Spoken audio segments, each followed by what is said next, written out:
right, morning everyone, and it's time to go global. And first, we're starting with the expectations around the global economy. First, we're starting with the German GfK Consumer Climate Report released. It's an index that measures the level of consumer confidence in the economic activity for one of the world's biggest economies. So we have it here that it's just been released, and it shows that the consumer confidence fell to minus 33.3, down from a revised figure of minus 28.1.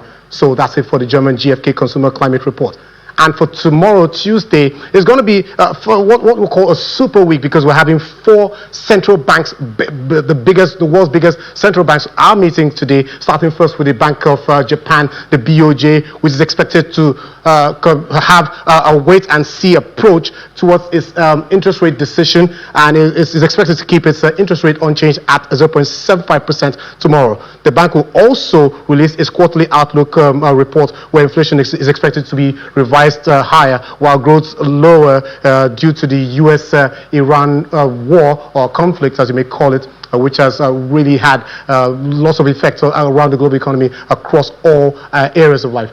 Now, from Japan, we head down to the world's biggest central bank, which is the US Federal Reserve, where US Federal Reserve's current chairman, Jerome Powell, will be having his last rates decision meeting. That's beginning tomorrow, but the outcome will be for Wednesday, where the US is expected to keep, the US Central Bank is expected to keep its interest rate at a range of 3.50% to 3.75%. Jerome Powell, this will mark a continuation of stable rates, and of course, like I mentioned, that will also be Jerome Powell's last decision. But he's due to leave office on May the 15th, so we'll begin to count down to the exits of one of the world's most famous central bank governors. So now, from there, on Thursday, we're expecting that the Bank of England, as well as the European Central Bank, will also hold their meeting a day after the US Central Bank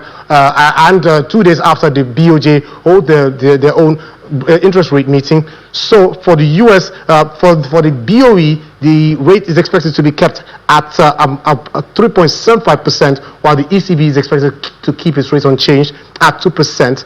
So that's it for the two central bank governors. And then for Friday, many global markets, including Nigeria, that's the May Day, or what you call the Labor Day or the Workers' Day, many markets around the world will be closed. But for the US, we'll be having what we call the ISM manufacturing PMI scheduled for May the 1st at about 1400 hours. And then there's a consensus forecast of 53.2, suggesting an anticipated growth in the manufacturing sector of the world's biggest economy. And this follows an actual reading of 52.7 for the ISM data. So that's it for the expectations. And from the expectations, we head over to what is currently in the news around the globe. So first of all, we see Japan and South Korea making giant strides. Japan, at first we were celebrating the Nikkei at 40,000, but guess what? The Nikkei has crossed into the 60,000 level, and this is because they shrugged off the impact of the ongoing US-Iran war, which of course, like I mentioned, has been riveting across every area of the market. So not just Japan, also the Nikkei, not just the Nikkei, South Korea's Kospi has also entered a new higher level of 6,615.03. So closing Mondays with record highs, like I mentioned, despite the stalled US-Iran negotiations. And from Japan, we move over to the meeting between these two old gentlemen here. First is US President Donald Trump and the King of the United Kingdom, King Charles III, who is expected to visit the US for a 4-day state visit. And this is coming just almost 2 days after that shooting that occurred in the US, where US President Donald Trump and as well as some other invited guests who were at a correspondence dinner, they had to be taken away because of security concerns. But despite that security concerns, the King of England would be going to the US, and then he'll be greeted by US President Donald Trump and his wife Melania in Washington later today.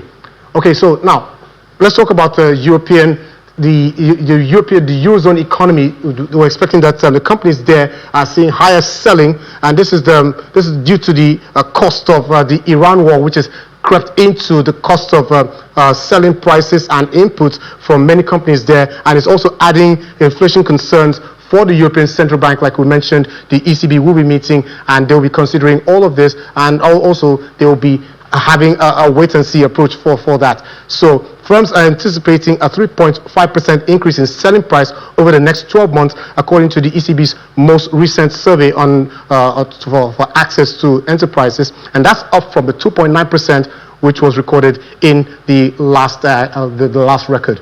And finally, it's about 17 years since Michael Jackson, the king of pop, died, but his biopic, that's what you call the movie called Michael, which is more a portrayal of a king of pop.